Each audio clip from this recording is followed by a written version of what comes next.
Good morning.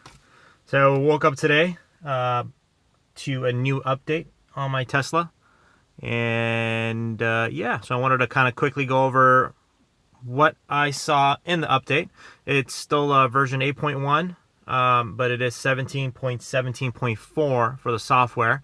They didn't really add too many things. I was hoping for some.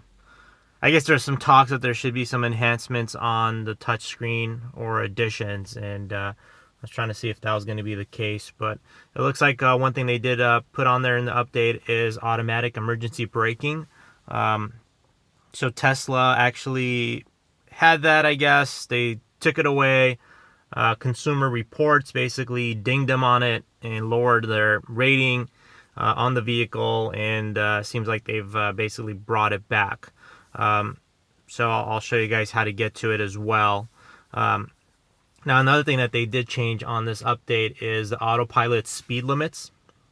So on the highways, you're actually going to be now able to not only do the auto steer and traffic aware cruise control, but you could now do it. I mean, obviously you were able to do it, but now you could do it all the way up to 90 miles per hour, which is a cool add-on. Off highways, you were restricted to 35 miles per hour, but now that's not the case. So you could go beyond 35 miles per hour too on off highway location. So that's another cool thing. But I mean, I don't really use it too often outside of the freeway. Only reason is, I mean, there's so much stop and go. It's you're gonna constantly keep turning it off and turning it back on, so it could get kind of frustrating, annoying. Okay, so let's move on. So the side collision warning enhancements. So not only is it going to be basically alerting you that you're possibly going to have a side collision, but it's also going to take over as far as the auto steer and avoid, I guess, the obstacle. So it's going to be able to steer away from it. So that's another cool thing. And it looks like it is only available if you're traveling between 30 miles and 85 miles per hour.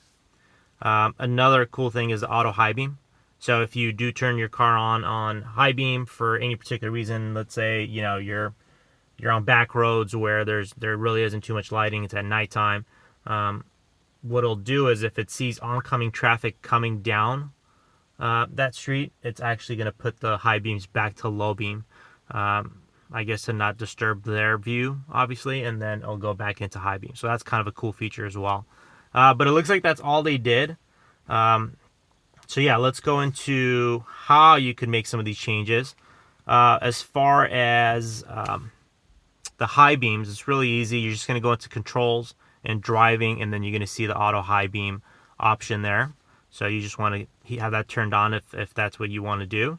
Now, as far as the braking, that one you're going to go into settings. You're going to go into driver assistance. Actually, I was already there, and you're going to see collision avoidance assistant at the bottom there. So you could turn it off, or you could have 3 different settings where if you wanted to basically happen earlier into it, medium way, or kind of late. So I just keep it on what it came with, which is medium. So that's pretty much it. All the other features, they're pretty much built in. So as soon as you put it into autopilot, it's going to do it. But yeah, that's it for the update. Look for more videos from me. Please subscribe to my page, like my videos, leave me any comments as well if you got any questions. If you're already a Tesla owner and you want to see what my car has features in comparison to yours, or if it's something you're looking at getting, yeah, ask any questions. I'll be happy to answer them in the comments. Awesome. Thanks, guys.